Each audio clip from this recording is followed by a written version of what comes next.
The opening of the '67 season pits the favorites of the East against each other as the Dallas Cowboys meet the Cleveland Browns. Frank Ryan, playing with a sprained ankle, opens the ball game by hitting his favorite target, Gary Collins, on a comeback pattern for 23 yards. Collins is always tough in the Cowboys secondary, as this isolated replay will demonstrate.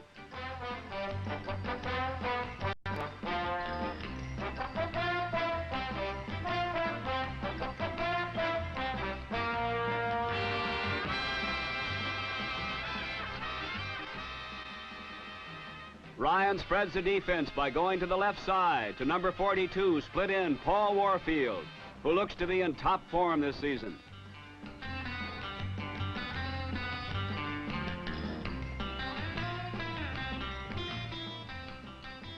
Right, left, and this time up the middle goes the pass to set back Leroy Kelly, and another first down.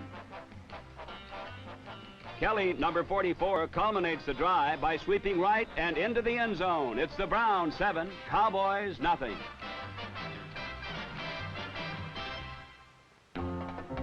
Number 30, halfback Dan Reeves, gets the Cowboys off and running on a jaunt that nets 10 yards.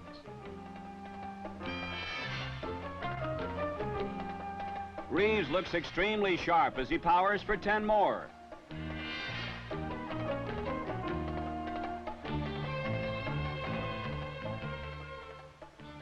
On 1st and 10, Meredith crosses up the Browns' defense by throwing to Bob Hayes, who ties the game in one big play as the first quarter ends.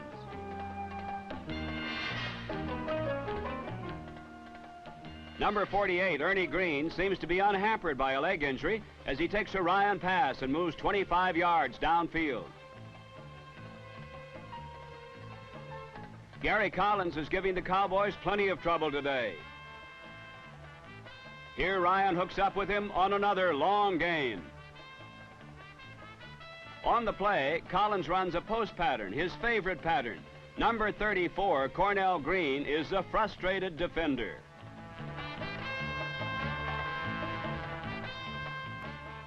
Ernie Green takes another screen pass from Ryan and goes 18.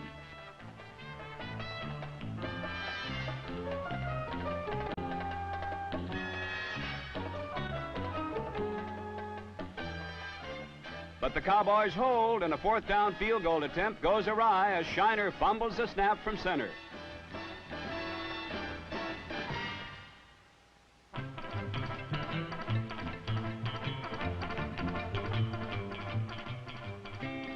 Meredith quickly takes advantage of the break and gets another as a long bomb to Hayes is completed with the help of a Cleveland defender.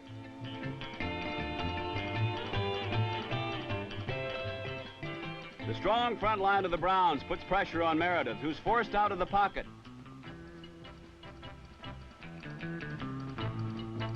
And his last-ditch throw is intercepted on a brilliant play by number 20, Ross Fietner.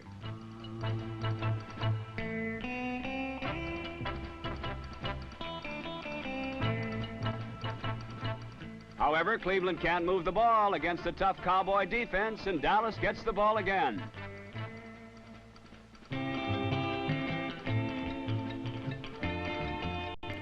Dan Reeves garners 17 more yards. Reeves always seems to find an opening quickly and is able to move right through it as well as any back in the league. This sixth sense that Reeves possesses plays a big part in the success of the Cowboys last season and will do so again this year.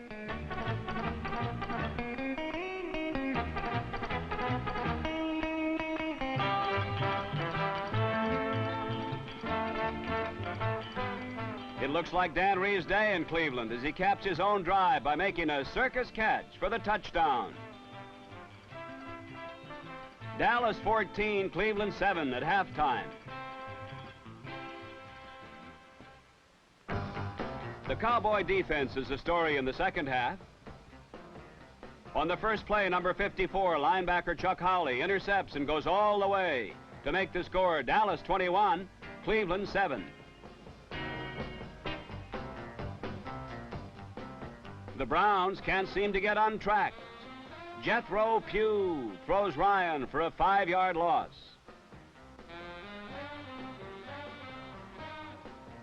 Willie Towns hits Green for a 4-yard setback. The Cowboy defense held the Browns to a minus 5 yards rushing, an unheard of feat. After an exchange of downs, Ryan gets the chance to pass and connects with Green. The Browns' favorite play works again. Ryan to Collins on a post pattern and a touchdown.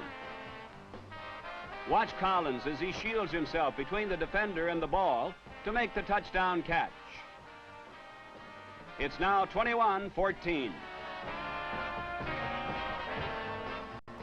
In the last quarter, Ryan gets one last chance to move his team, but the Dallas defense is too good for Cleveland today.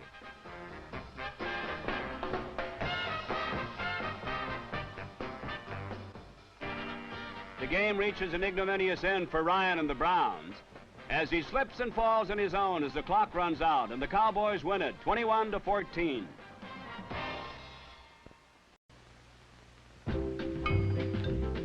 The New York Giants journey to Dallas, Texas to face the defending Eastern Conference champions Cowboys. Both teams were winners last week, and they both meant to make it 2 in a row. It was a wild offensive show with the Giants striking first.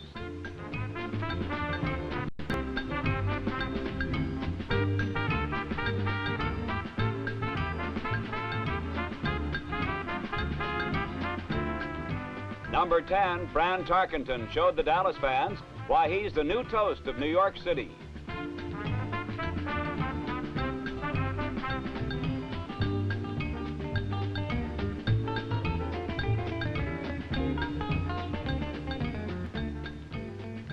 About the hottest combination of the young season is Tarkenton to Homer Jones.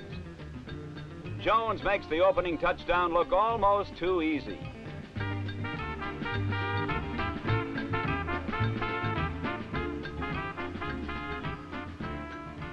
A Giant field goal made it 10-0 before Dan Reeves got Dallas started.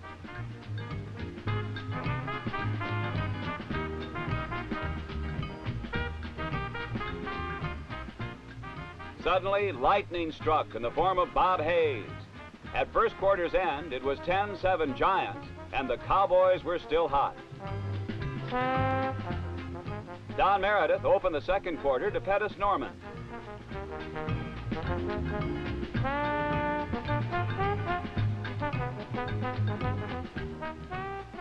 Cowboy head coach Tom Landry believes that halfback Les Shy has unlimited potential.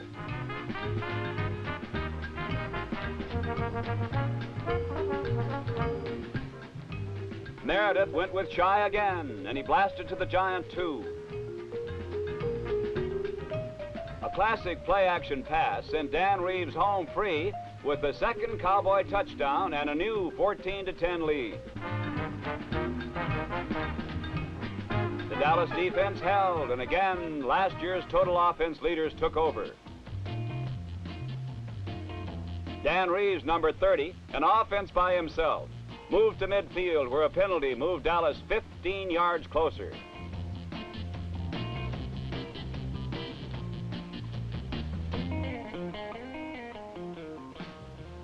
Bruised ribs bothered Don Meredith since preseason. This is why they won't heal.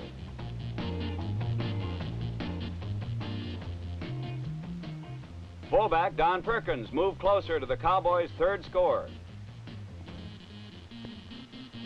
With 3rd down and 6 on the Giants' 16, Pete Gent got loose in a mass of traffic to give Dallas a lead of 21-10 at halftime.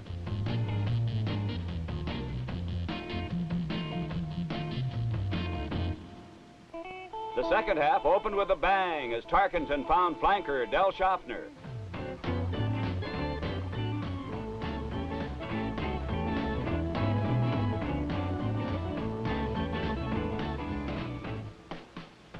Fullback Ernie Coy learned his trade as a Texas schoolboy. The Cowboys wished he'd never left Texas.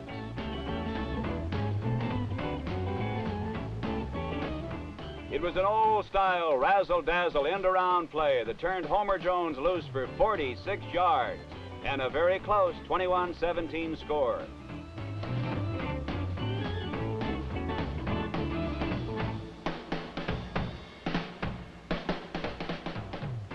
But this Sunday, Dallas wasn't to be denied.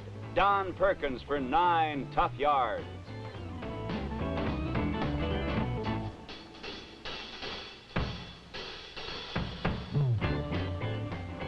Last year, Reeves led Dallas in rushing, and this year he looks even better.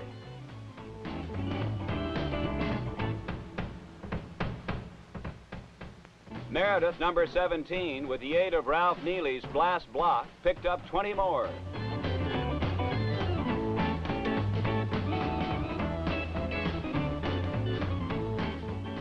This time it was left guard John Nyland, number 76, who opened the gates for Don Perkins, as Dallas ended the third quarter, leading 28-17.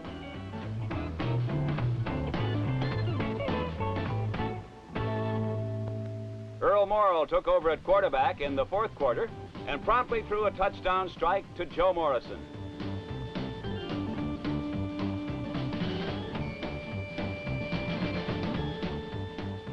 And the Cowboys weren't through either.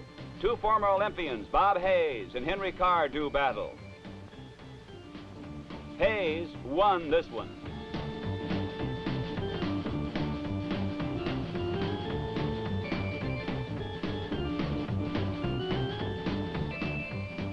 It was Hayes again who finished off New York and capped the wild 38-24 Cowboy win.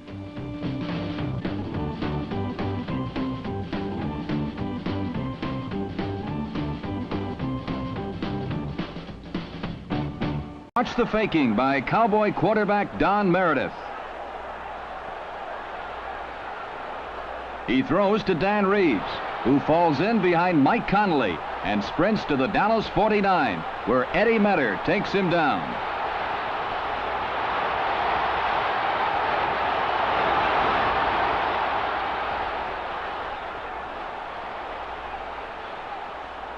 Fullback Don Perkins carries across midfield. It's Perkins again to the Los Angeles 40.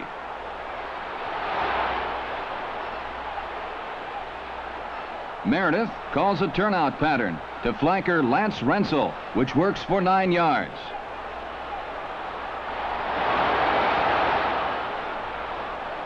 Strong Ram pursuit holds a pitch out to Reeves to a short gain.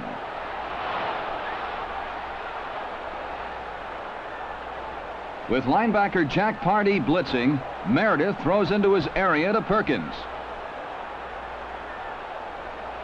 But Myron Patios comes over to stop the play.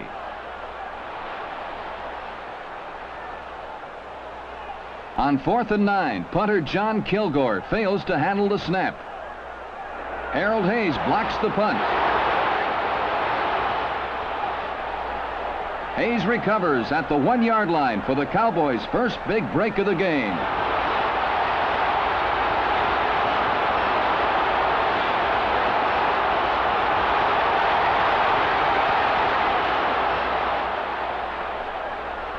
A pitch out goes to Dan Reeves, who careens into the end zone for the touchdown.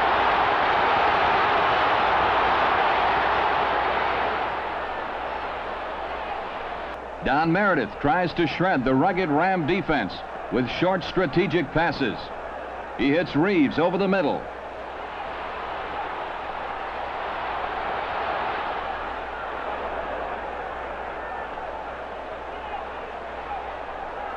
Then Rensel at the sideline.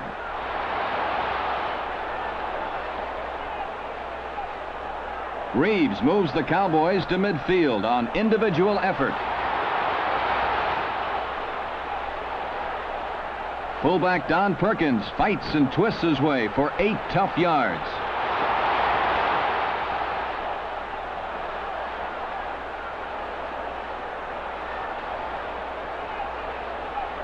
Meredith scrambles free from pressure and finds his favorite receiver, Dan Reeves, who slashes to the Rams' 25-yard line.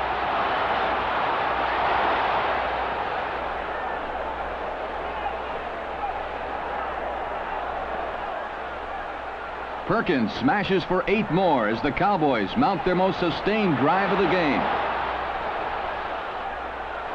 Throwing from a good pocket, Meredith connects with Frank Clark as Dallas moves inside the Rams' 5.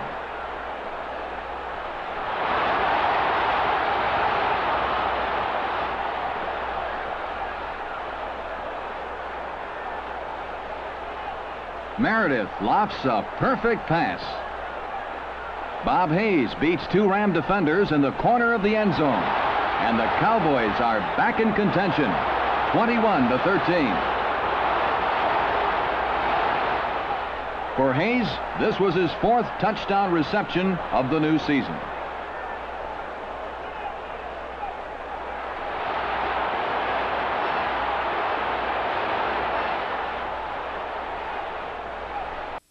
It was to be a typical Redskin game for Dallas, and one to set the tone for 3 straight games. Don Meredith's touchdown pass to Lance Rensel late in the 3rd period gave Dallas a 10-7 lead. The advantage lasted until there was less than 2 minutes to play when Sonny Jurgensen and Charlie Taylor combined to give Washington a 14-10 margin. Faced with a similar situation last year, Dallas drove from their 3 and kicked the winning field goal. Today, 3 points would be meaningless. Don Meredith drove Dallas within striking distance when disaster struck. A Redskin blitz buried Meredith as time was running out. Victory and defeat were separated by only 18 seconds. Meredith sent all his receivers to the right side but one. Dan Reeves slipped down the left sideline and an eternity later caught the winning touchdown.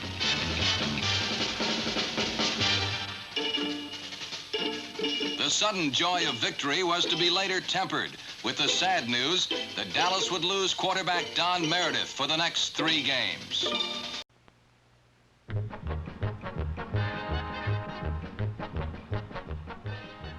In a game matching 2 of the most volatile offenses in football, hard tackling and fierce defensive play took the place of the expected touchdowns and long bombs.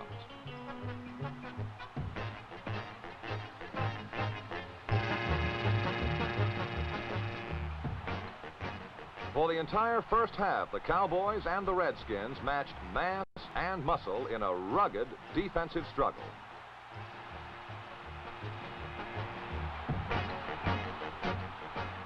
Corner linebacker Chris Hanberger, number 55, sparked the Washington defense to its finest performance of the year. The pass rush was quick and forceful. The Redskins overwhelmed the explosive Dallas offense and handed quarterback Don Meredith a fearful beating.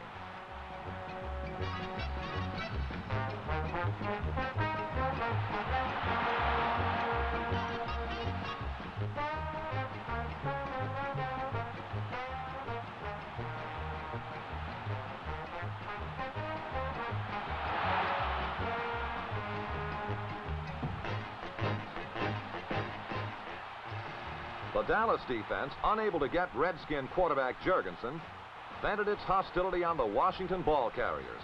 Led by number 74, Bob Lilly, the Cowboys limited the Redskins to a meager 11 yards rushing in the first half.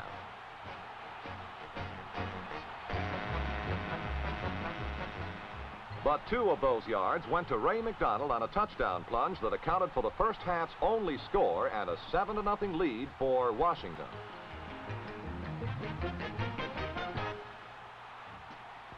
In the second half, Dallas coach Tom Landry made some offensive adjustments. Dan Reeves and Don Perkins moved steadily through the Redskins on quick-hitting inside trap plays.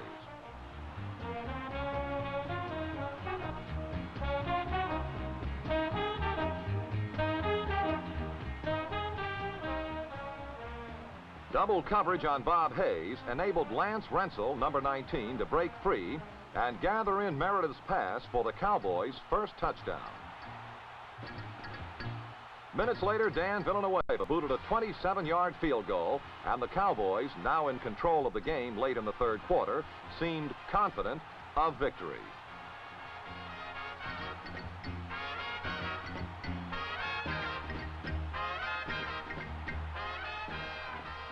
Dallas's slim three-point lead stood up through the third period. But late in the fourth period, the tenor of the game changed on one of the most unpredictable and exciting plays in football, the punt return.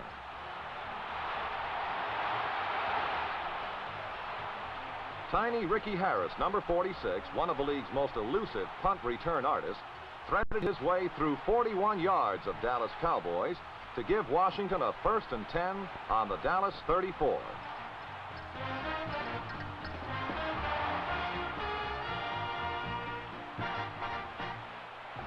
Harris's run gave the Redskins a needed lift and gave Sonny Jurgensen one last chance to direct the Washington offense.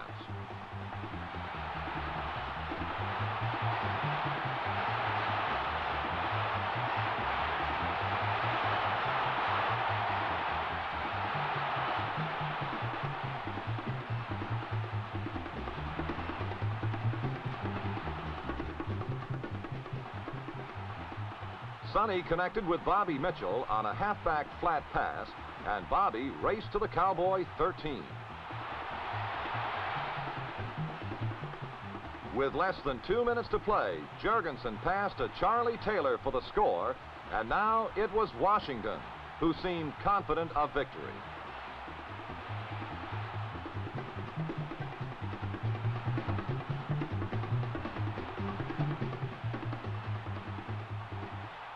Now the pressure, all of it, was on Don Meredith, who had to drive his team 71 yards in 70 seconds.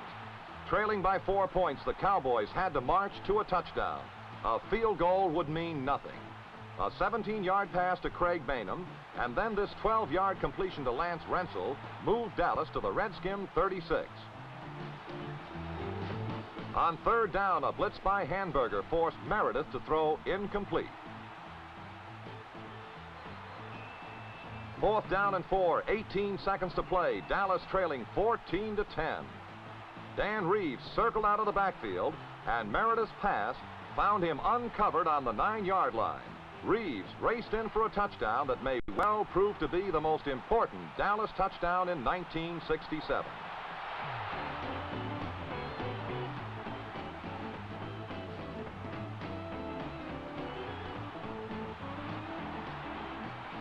For the second straight year, Don Meredith has led the Cowboys to a heart-stopping last-second win over the Redskins in D.C. Stadium. Dallas is now tied with Philadelphia for first place in the Capital Division.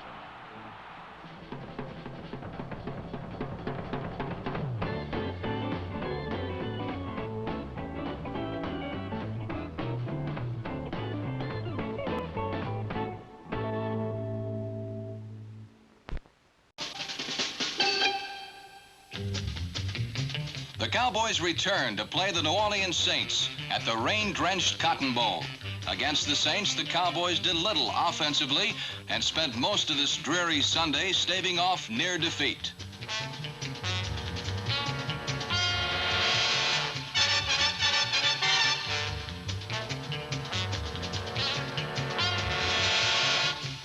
Doomsday defense denied New Orleans time after time. Until late in the last period, they seemed certain to run out of miracles.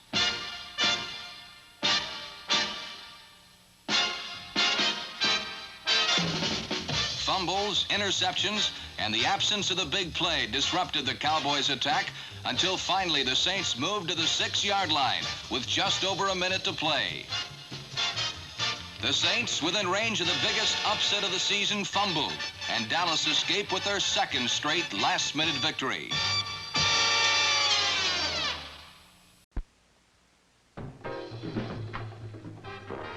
And the rain came down in Dallas. But the Cowboys started off against the Saints like the sun was shining. Tight end Pettis Norman took off on an end reverse. With a fine block from number 53, Mike Conley, Norman carried inside the Saints' 10 before the referee ruled that he stepped out of bounds.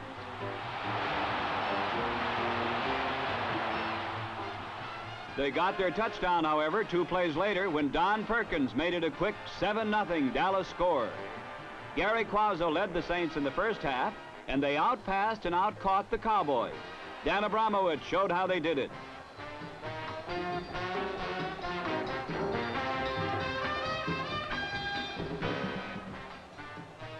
They outpassed and outcaught them, but the Saints offense just couldn't cross the goal line.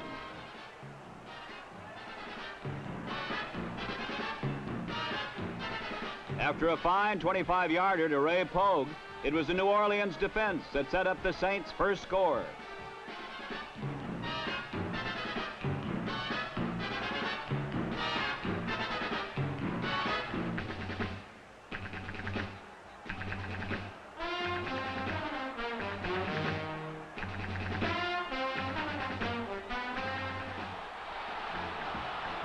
Don Meredith did not play in this game, and between the rain and an alert Dave Witzel, quarterback Craig Morton had early problems.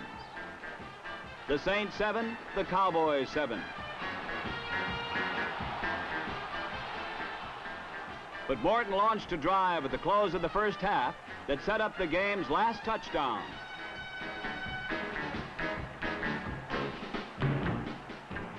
Number 32, Walt Garrison, carried a screen to the Saints' 20.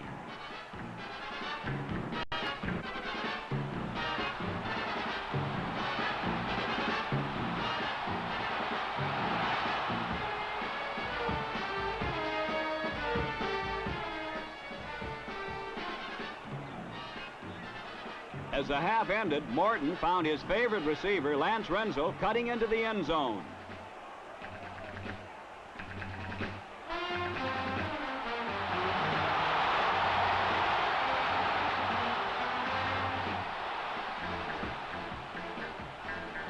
As the third quarter began, it was 7-14, Dallas. The second half proved to be as frustrating as the weather for both teams. Walt Garrison's 85-yard kickoff return was called back by a penalty. The frustrations would continue until the final gun.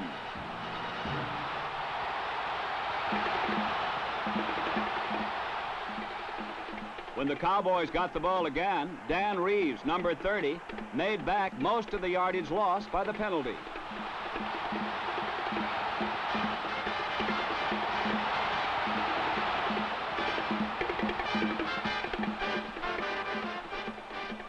Second-year halfback Walt Garrison sliced for 11 more.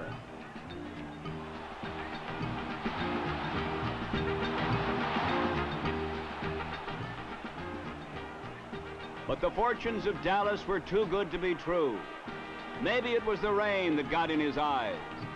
Morton sighted a receiver and lofted a perfect strike to the wrong man.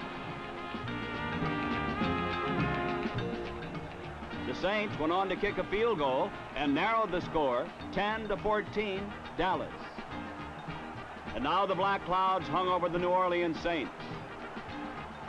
Twice as they were about to score the go-ahead touchdown, fate and the quick Dallas Cowboys stopped them.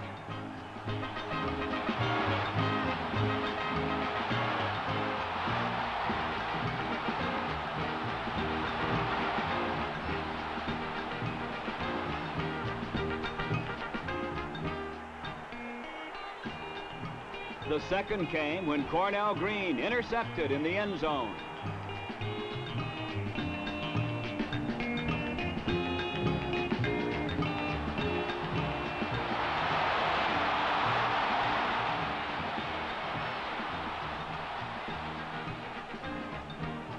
But fate saved its cruelest blow for the last minute of the game. A Dan Reeves fumble gave the winless Saints a last second chance. Last week, Dallas beat the Washington Redskins in the last 10 seconds. This time, the Saints tried to turn the tables.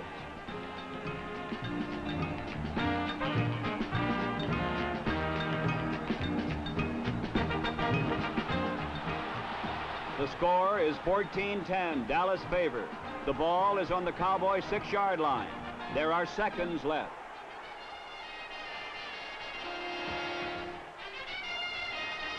It's a hard way to win, but it's a harder way to lose.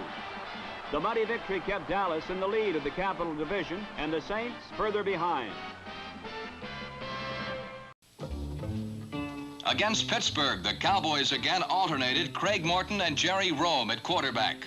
For both young men, it would be a long and painful afternoon. A win at Pitt Stadium is never without its bruising remembrances. At times, Craig Morton was sought out and destroyed. But when victory hung in the balance, it was he who inflicted the most destructive blow. For 3 periods, the determined Steelers sensed an upset. Then, suddenly, they struck for a late fourth quarter touchdown that gave them a 21-17 lead with just a minute to play. With Dallas 78 yards from the Steeler goal, a funny thing happened on the way to an upset. Craig Morton, on a rollout option, threw to Lance Rensel, who made the catch, but then fumbled. Trailing the play was Dan Reeves, who alertly recovered the loose ball on the Steelers' 6. With 32 seconds to play, the bench stood unbelieving. Forced from the pocket, Morton scrambled until he found Pettis Norman free for the touchdown.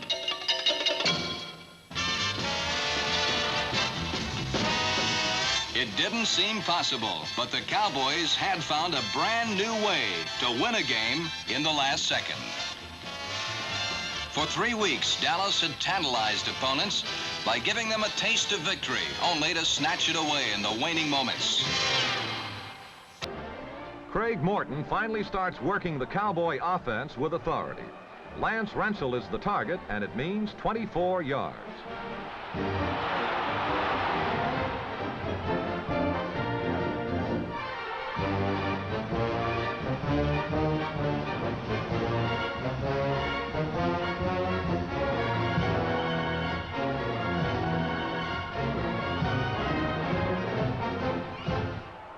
Morton culminates the drive with another strike to Rensel.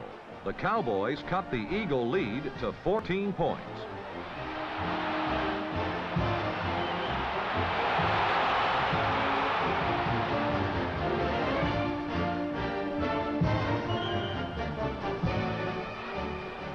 The Cowboys defense has sustained Dallas this season.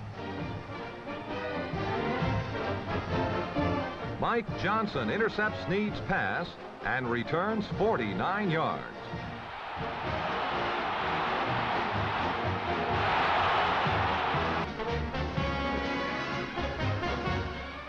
The combination of Morton to Bob Hayes covered 64 yards, but it wasn't enough.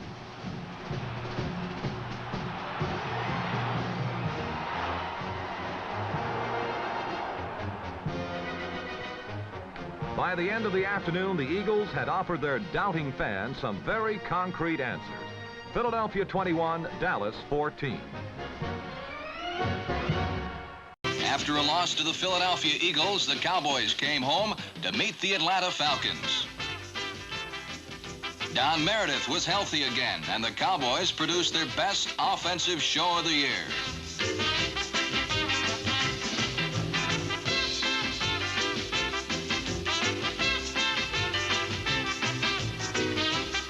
The offense regained the luster missing during the first half of the season, and the blocking of the line was crisp and decisive.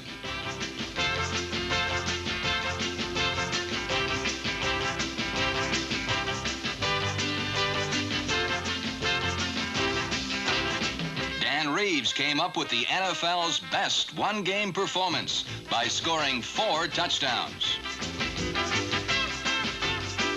The defense also played magnificently and limited Atlanta to just 7 points. When Leroy Jordan ran back a pass for a touchdown, it was the 3rd time a Cowboy linebacker would score with an interception.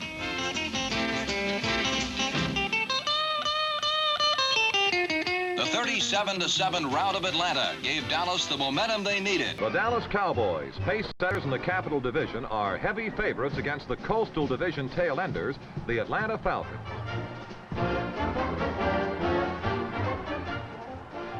Dallas attacks early, with Dan Reeves following number 76 John Nyland around the left flank for 15 yards.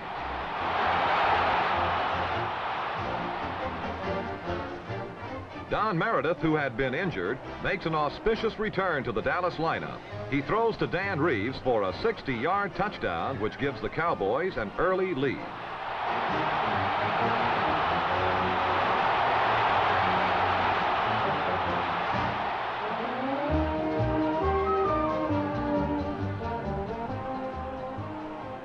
Junior Coffey sparks a Falcon countermarch with a 20-yard surge over tackle.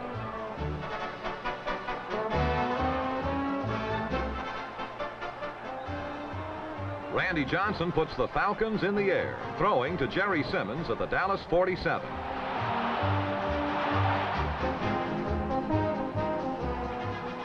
Good play-action faking by Johnson precedes a pass to Perry Lee Dunn.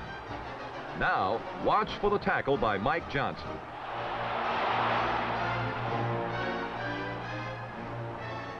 As the second quarter starts, the Falcon drive stops. Johnson's pass is intercepted by Mike Gector deep in Dallas territory.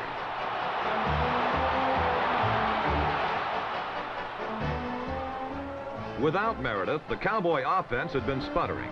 With Dandy Don, Dallas looks like its old self.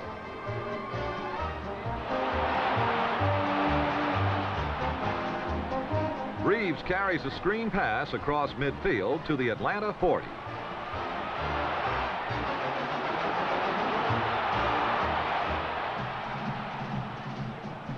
The end around, a Cowboy favorite, finds number 84, Pettis Norman, legging out an 18-yard advance.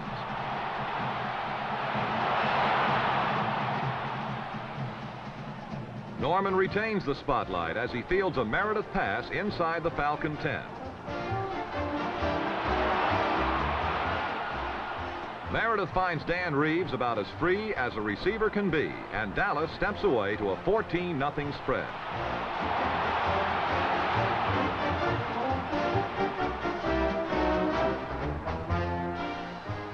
On the next series, Randy Johnson runs afoul of the Dallas defense. Leroy Jordan picks off a pass and angles 33 yards to the end zone. At the half, it's the Cowboys 21-0.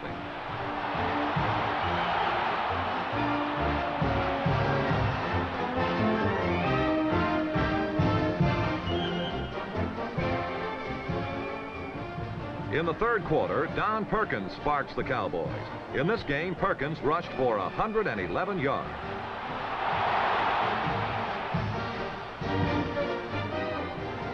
Once more, Meredith swings Reeves out of the backfield, and he continues to be uncovered as Dallas reaches the Atlanta 25.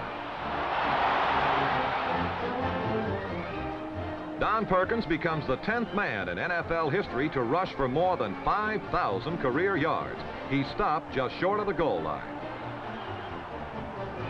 Dan Reeves adds the final yard, fumbling after the touchdown, to give the Cowboys a 28-point ball.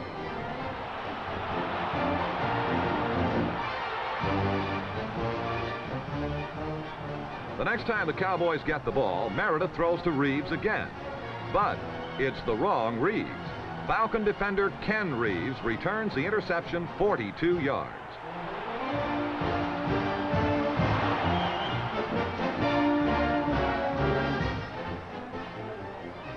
A screen pass, Randy Johnson to Tom Moore, gives Atlanta its deepest penetration of the game.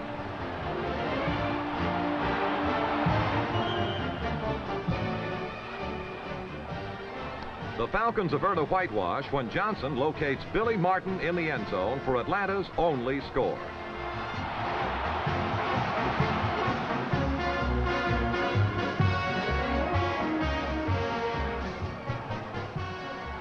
Randy Johnson is still firing in the fourth quarter, but he misses his mark. Mike Johnson intercepts and streaks into the end zone. When the officials rule he stepped out of bounds, Johnson's displeasure becomes readily apparent.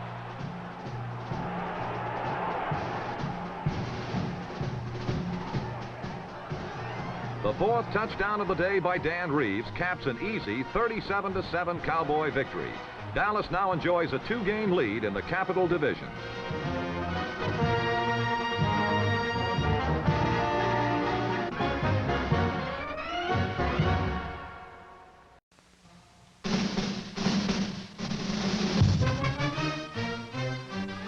last week in this same stadium, the New Orleans Saints recorded their first NFL victory. Today, before a throbbing crowd in the Sugar Bowl, the Saints were out to prove that they could even beat the defending Eastern Conference champion, Dallas Cowboys. On the opening series of plays, it was the Saints who were playing like champions. Split end, Dan Abramowitz moved the ball to the 9-yard line.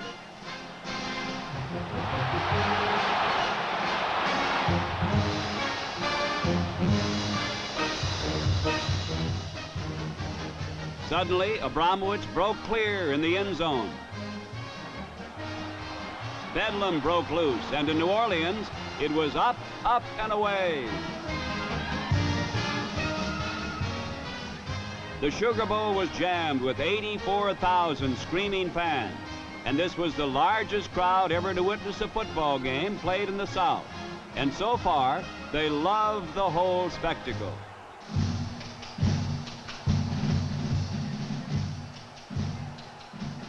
But when the smoke cleared, the Saints also had to come back to earth. Gary Quazzo's next pass was intercepted by Cornell Green, who fumbled it into the end zone to an alert Mel Renfro, number 20.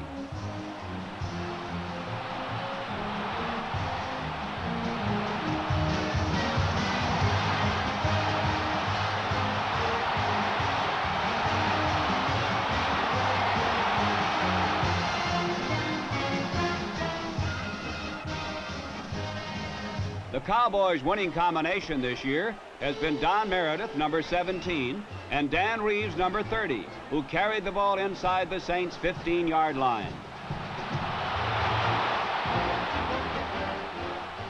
Fullback Don Perkins thundered in from 13 yards out to quickly tie the score, 7-7.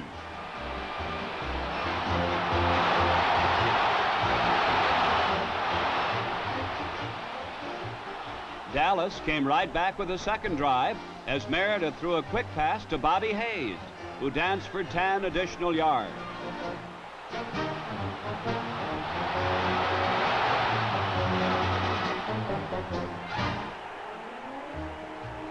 Right end, number 84, Pettis Norman, carried an end-around play to the Saints 7, where he stepped out of bounds.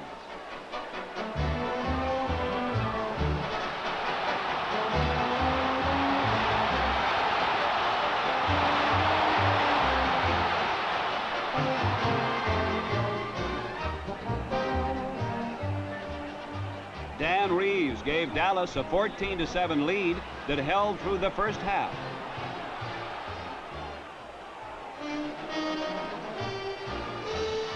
Walter Roberts ignited a New Orleans drive as he returned the opening second half kickoff 42 yards.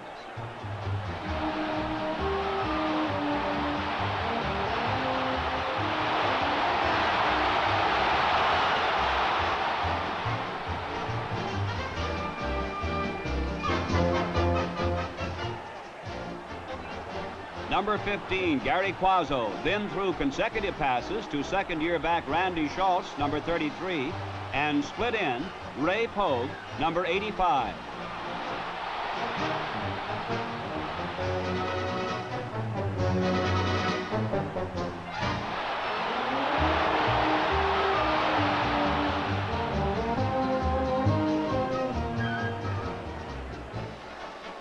Saints end Dan Abramowitz has been gifted with a fine pair of hands, and he is certainly one of the NFL's finest rookie receivers.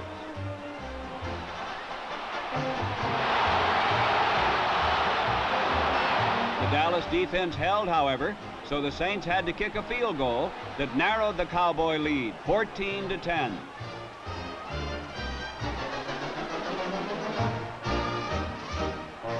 This is the play that broke the Saints' back. John Gilliam, number 42, got behind Mel Renfro for an apparent New Orleans touchdown. But the play was called back by a penalty, and the complexion of the game turned heavily toward Dallas. the Cowboy defense became ruthless and unyielding. Number 74, Bob Lilly. Number 71, Willie Towns.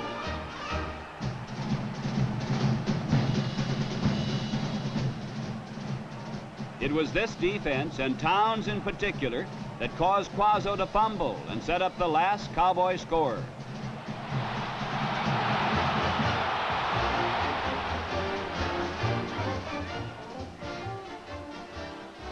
Dallas left end took off on an end reverse. 11-year veteran Frank Clark, number 82, rambled 56 yards to wrap up a 24-10 Cowboy victory before a very disappointed New Orleans crowd.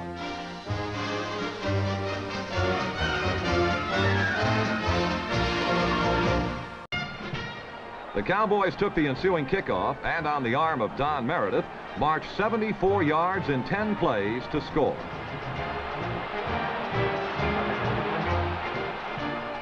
Using Bob Hayes, number 22, as his primary target, Meredith drove Dallas to the 6-yard line.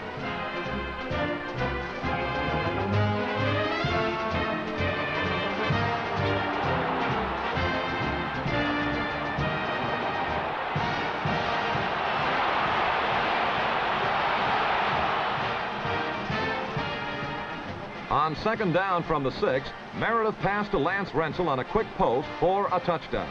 But the extra point was missed, and the Redskins still led 7-6.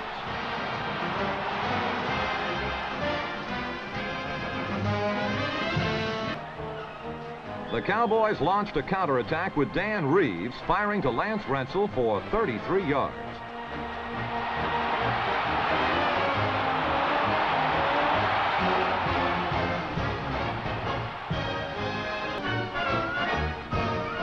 Although trailing by 3 touchdowns, the Cowboys refused to quit.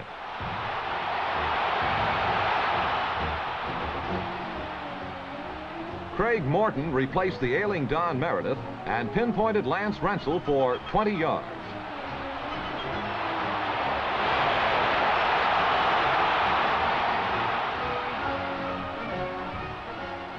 On a 4th and goal situation on the Washington 16, Morton hit Frank Clark for a touchdown to cut the Redskin lead to 14 points.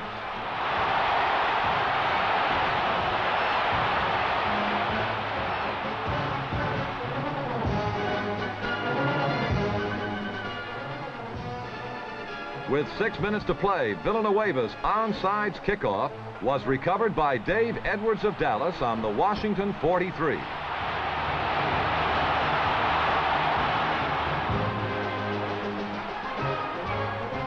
60 seconds later, on a rollout, Morton passed to Pettis Norman for a touchdown. But the Cowboys' gallant comeback fell short as time ran out, and the Redskins held on to win 27-20.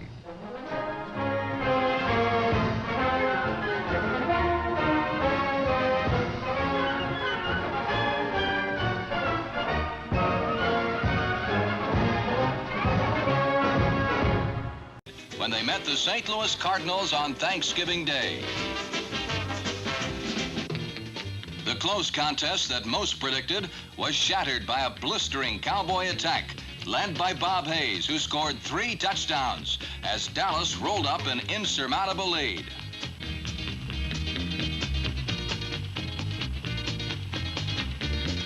However, the real star of the game was the defense, which won practically every skirmish, and finally, the war. Number 23, Johnny Rowland, came to Dallas as the NFL's second leading rusher. Caught in the mix-master crush of the Cowboy defense, he could manage only 27 yards on 15 attempts.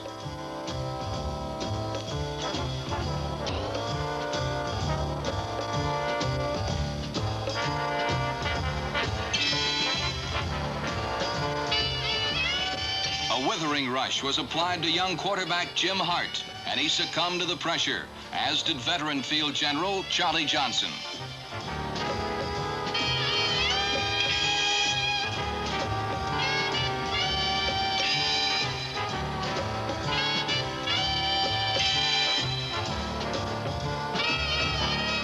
As a fitting tribute to their efforts, the defense climaxed the satisfying evening with a safety. The 48-21 triumph set up a rematch with the high-scoring Eagles. On Thanksgiving night, there were plenty of fireworks in the Cotton Bowl.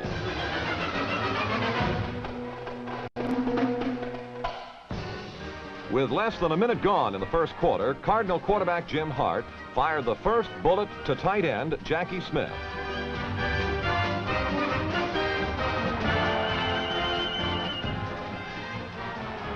The 6'4", 220-pound Smith outraces the Cowboys secondary for the Cards' first tally.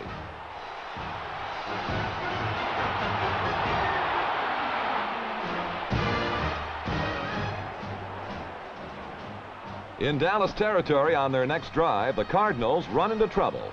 Number 52, Dave Edwards, jars the ball from the arms of Johnny Rowland.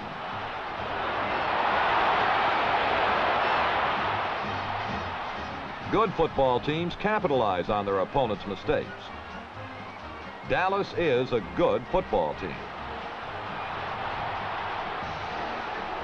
This 48-yard strike to Dan Reeves set up a 1-yard Don Perkins touchdown plunge to tie the score at 7-all.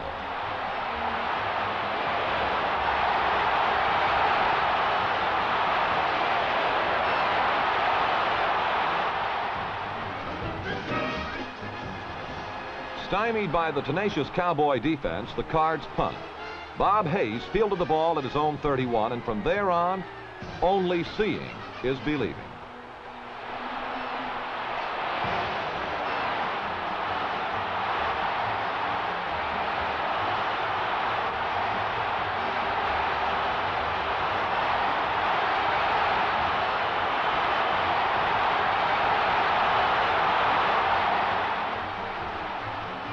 Dallas 14, St. Louis 7.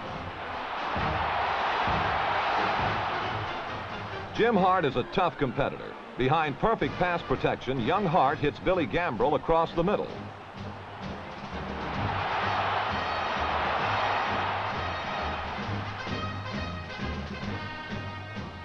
Hart shows the guile of a veteran as he picks up the blitz and flips to Johnny Rowland in the flat.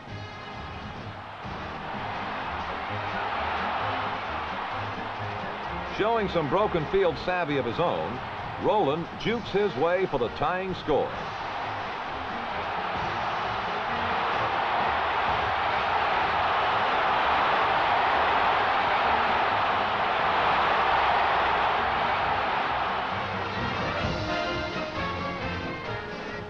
Trailing 17-14 after a Dallas field goal, the Cardinals were driving. This one play, more than any other, changed the entire complexion of the game. Cornell Green picked off Hart's pass and shut down a potential St. Louis scoring chance.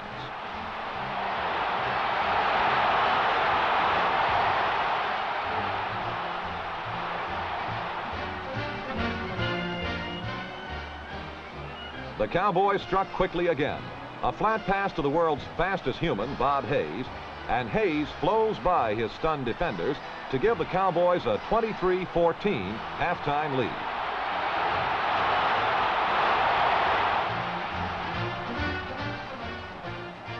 Halftime strategy is discussed at the sideline.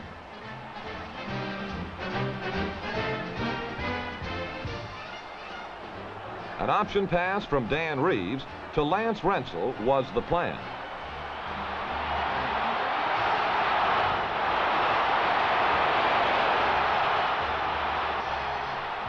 At 30-14, the plan was more pressure. More pressure it was. Number 54, Chuck Howley, shakes up Johnny Rowland for a loss.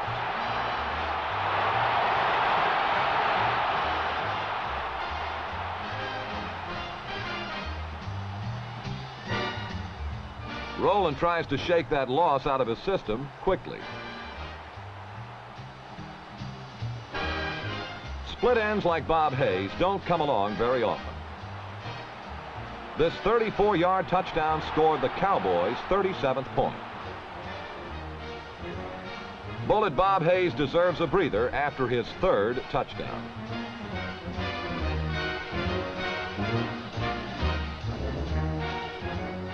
Fourth downs become more frequent for the Cardinals. Chuck Lotterette put a new wrinkle in this one. A big surprise for Dallas and a 27-yard gain for the Cardinals.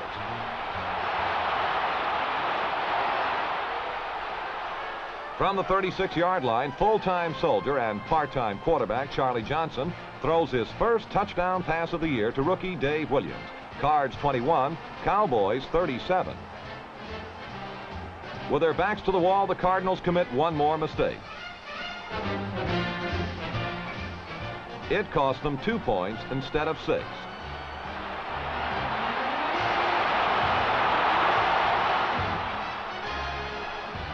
The rout ended with a score: Dallas 46, St. Louis 21.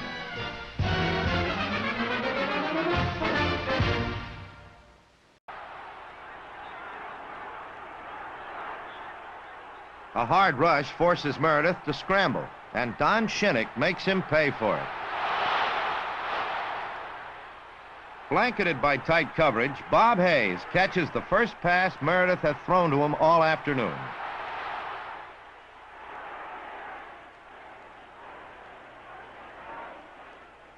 With double coverage on Hayes and Rensel, Meredith's favorite receiver has been Don Perkins, who is a punishing runner once he gains the open field.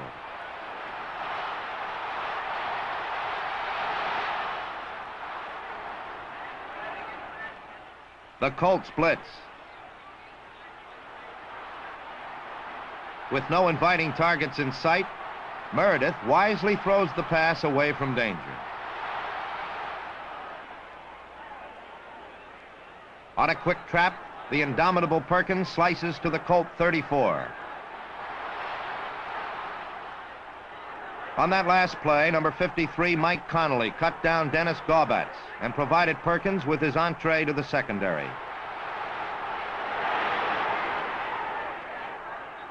Billy Ray Smith is an all-pro and is not about to allow Perkins to maintain his initiative.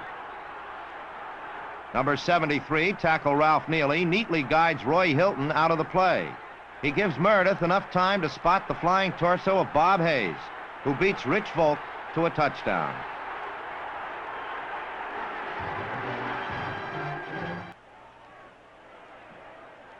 Linebacker Dave Edwards intercepted Unitas's pass flat on his back and ran it back 26 yards for a touchdown.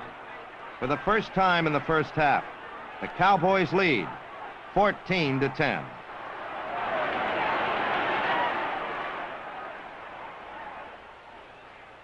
Thinking his defenders are playing up, Johnny U flips a longer pass to his tight end John Mackey. Mackey is double-teamed, and Cowboy Mel Renfro, wearing jersey number 44, picks off the toss.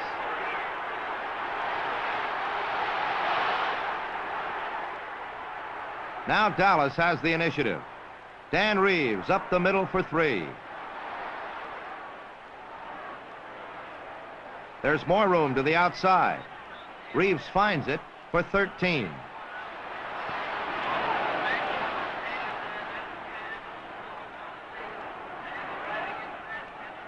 Now a swing right for 5 more. Dallas is moving.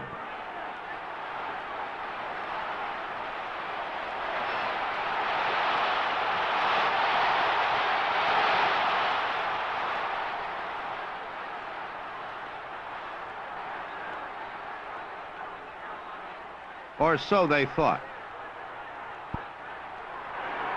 Number 53, Dennis Gaubatz, has a better idea.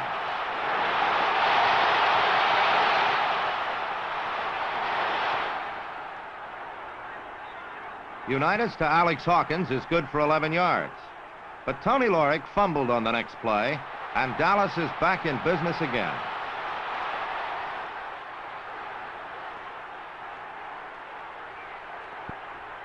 Don Perkins blasts his way to the Colts 22.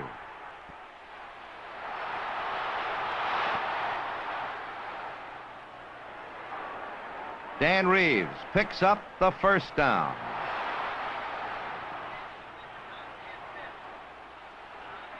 Barely.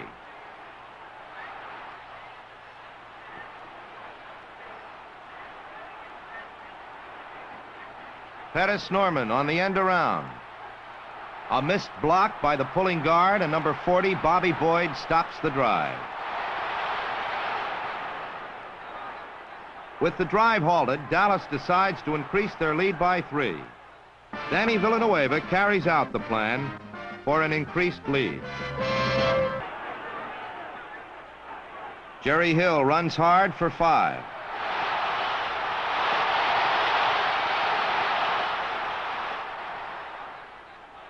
With the defense in tight, Mackey slips outside for 12 more.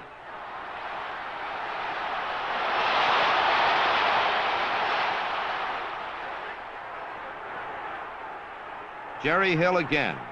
This time over and through people for 9.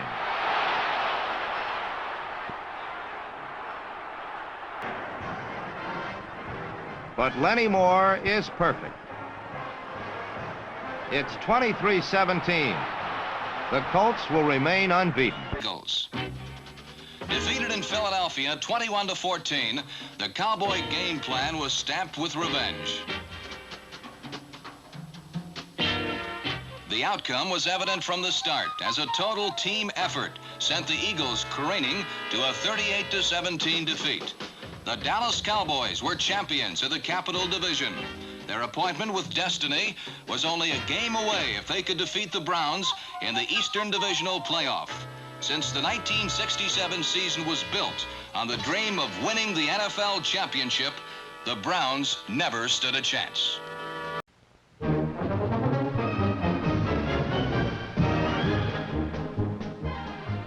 Down Texas way, the Dallas defense is likened after doomsday. It's very probable that the word will spread to Philadelphia, too. It was the Eagles' misfortune to run into a bunch of mean Cowboys on their recent visit to Big D. So mean were their Texan hosts that the Birds mustered only a paltry 23 yards rushing.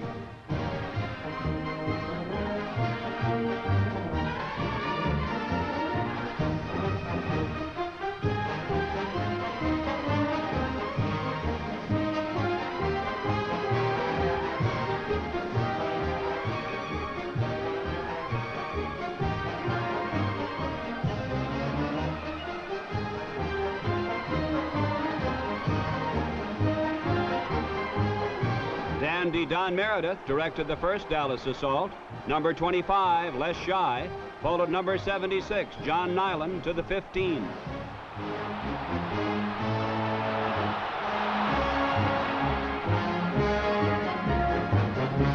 Next, Meredith calls on the Cowboys' leading rusher to take it in for 6. Don Perkins obliges.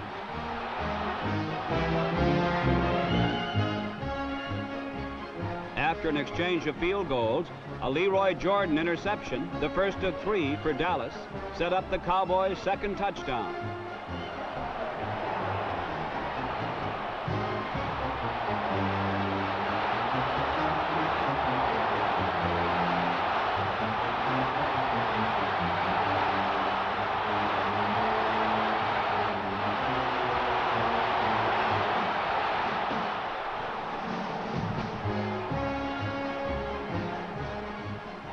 Number 14, Craig Morton, entered for the injured Don Meredith. The results were the same, as Morton found Dan Reeves for the Cowboys' 17th point and a comfortable halftime lead.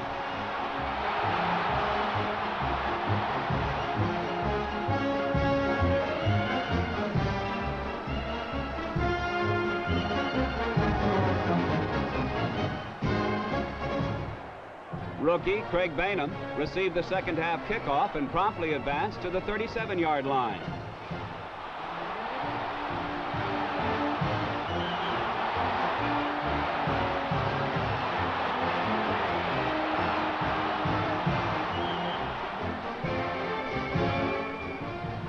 Chased by number 58, Mel Tom, Morton unloaded to Lance Rensel at the Philadelphia 21.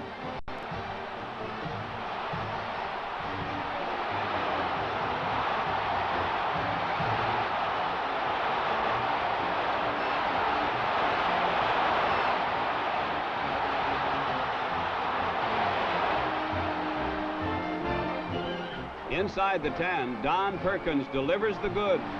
Dallas now has 24 points.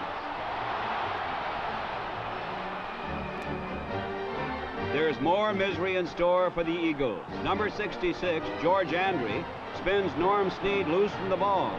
Jethro Pugh recovers.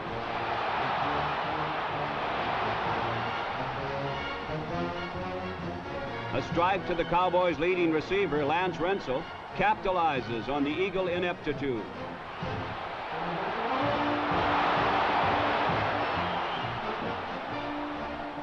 It's easy to be the Cowboys' leading scorer when you have blocking like this. Number 30, Dan Reeves, agrees.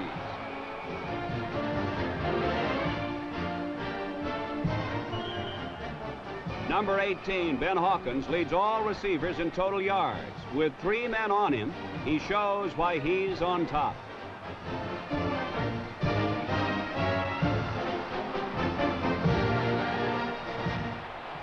The Eagles' 17th point came from third-string Dallas quarterback Jerry Rome. Number 21, Joe Scarpati, raced 67 yards with Rome's off-target aerial for the Eagles' second touchdown.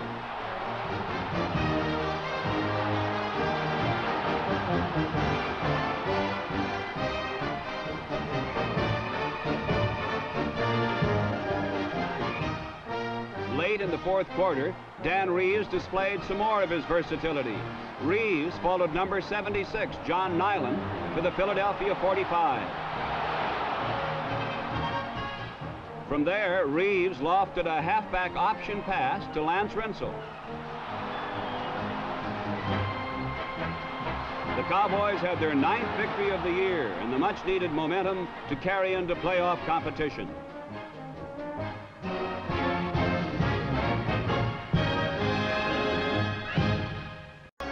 Dallas had to play catch-up all day.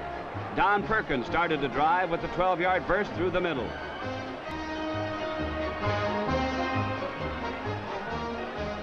When the Cowboys are in trouble, get the ball to number 22, Rapid Robert Hayes. The trouble is, Dallas has not been able to do this as often as it would have liked in 1967.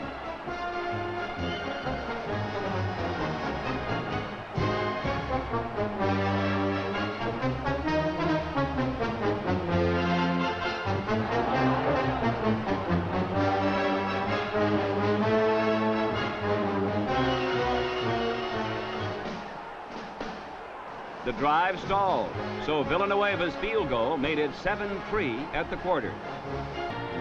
In the third quarter, the 49ers added a field goal before the Cowboys started to move. Craig Morton, now at quarterback, hit Hayes in the flat, and the rest was all Hayes as he scampered into 49er territory.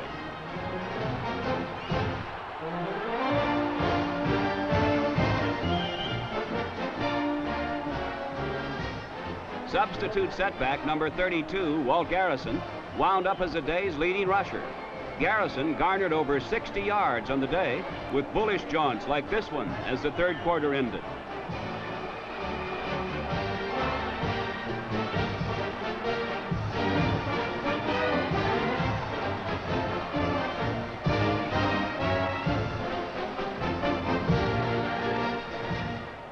Five plays later, Georgia Tech rookie number 46, Craig Bainham, went over for the score.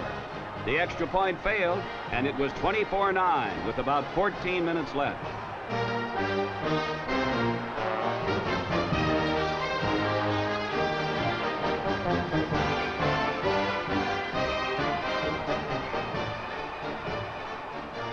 Dallas got the ball again midway through the period, and Morton tried his best to catch the 49ers.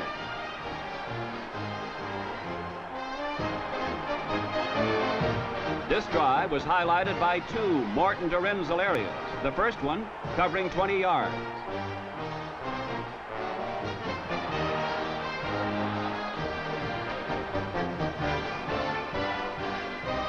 Renzel has taken a lot of pressure off Bob Hayes and has become the key to the Dallas passing attack.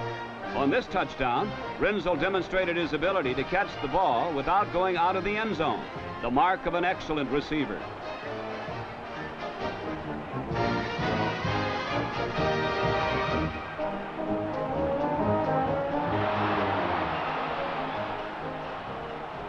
Renzel's grab made it 24-16, with still time to get more.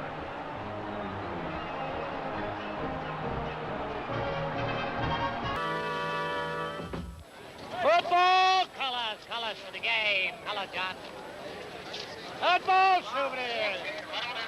Hello, colors to the game. Go into him a little quicker. Don't even force him outside. Drive him back. Oh, what are you talking about? Kickoff return? Kickoff coverage? Yeah, punt this time. That's fourth down. Punt return, yeah. This time. I got to figure out how to do it. Bobby always broke the other two. All right, let's go. For Cleveland head coach Blanton Collier, it would be the bleakest day of his pro football career.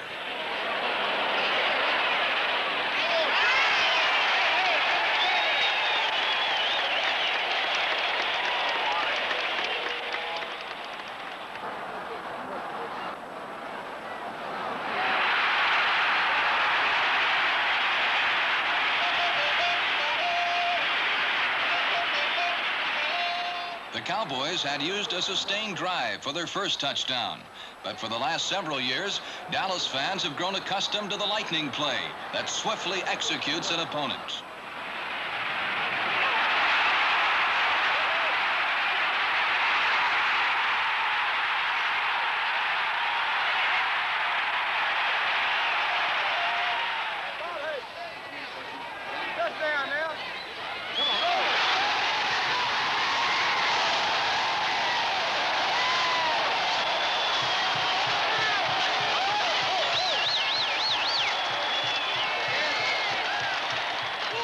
Knell was only seconds away as Don Meredith and his receivers plotted the game-breaking blow.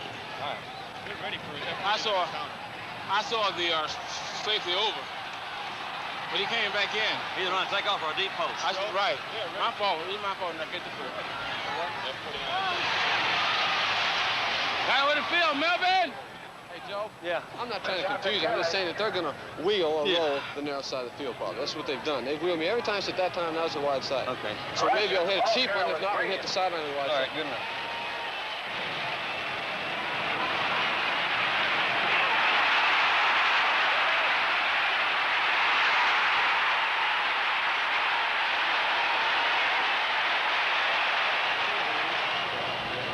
One side defense, let's go, baby! Inside, Johnson, inside!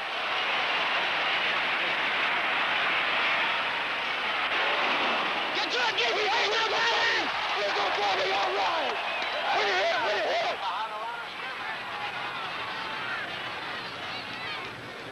The game ended the way it began, with a Cowboy touchdown. After 15 tough games, Dallas had kept their appointment with destiny. On the day of the NFL championship, it was an incredible 15 degrees below zero in Green Bay, Wisconsin. It was a day that might well be remembered as much for the numbing cold as the football.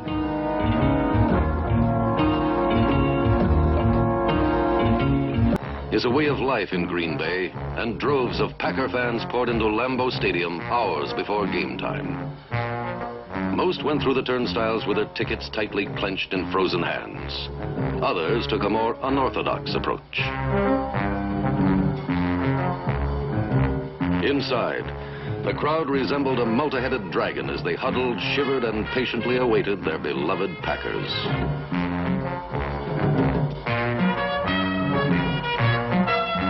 Dressed in the bright costumes of winter, Packer loyalists came well prepared to face the elements, as did the players, whose eerie appearance matched that of the fans.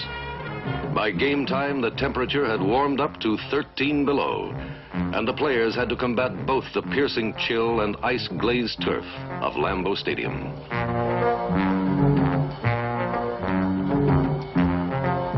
Even on the bench, the intense cold found them. Herded into bleak dugouts, the players waited grimly until it was time to return to the wars. But professional football players are a special breed. Became aroused and began to seek out Starr and destroy him.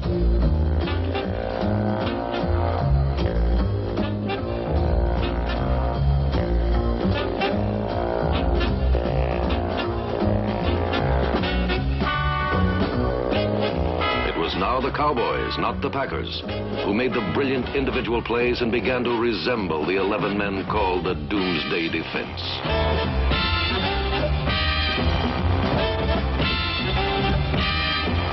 Suddenly, the polished Packer offensive machine ground to a halt. The constant pressure forced a fumble from the usually imperturbable Starr, whose first error was converted into a touchdown by the Dallas defense.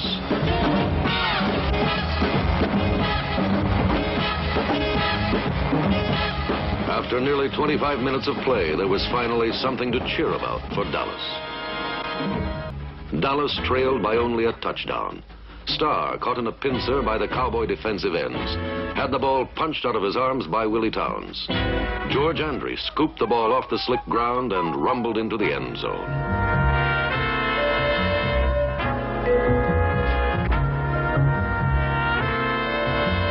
Just before halftime, the Cowboys received their second break. Safety Willie Wood misplayed a punt, and Dallas recovered. Fumbles by Starr and Wood, two of the most poised and reliable Packers, had ironically altered the course of the game. Danny Villanueva's 21-yard field goal cut the Packer lead to just 4 points at halftime. Instead of a possible rout, the Packers were on the precipice of defeat. They stunned Green Bay with an option pass from Dan Reeves to Lance Rensel for a touchdown.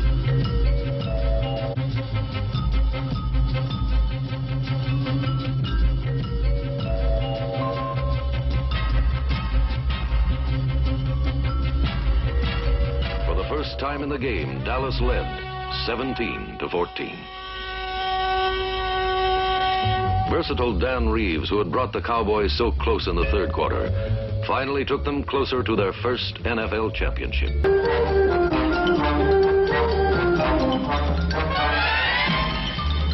Primed for an upset, the Cowboy defense frustrated Starr's every effort and held the Packers for 3 straight downs.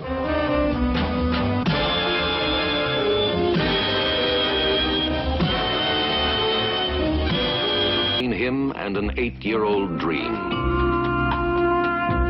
Bart Starr, on a quarterback sneak, scored, and Tom Landry's dream lay crumpled on the icy ground of Lambeau Stadium. The jubilant Packers and their iron-willed coach had become the first team to win 3 successive championships in the modern history of the National Football League. The game had come down to one last play, one last second, and one man's block. Packer guard Jerry Kramer, number 64, had blasted a path for Starr over Cowboy tackle Jethro Pugh.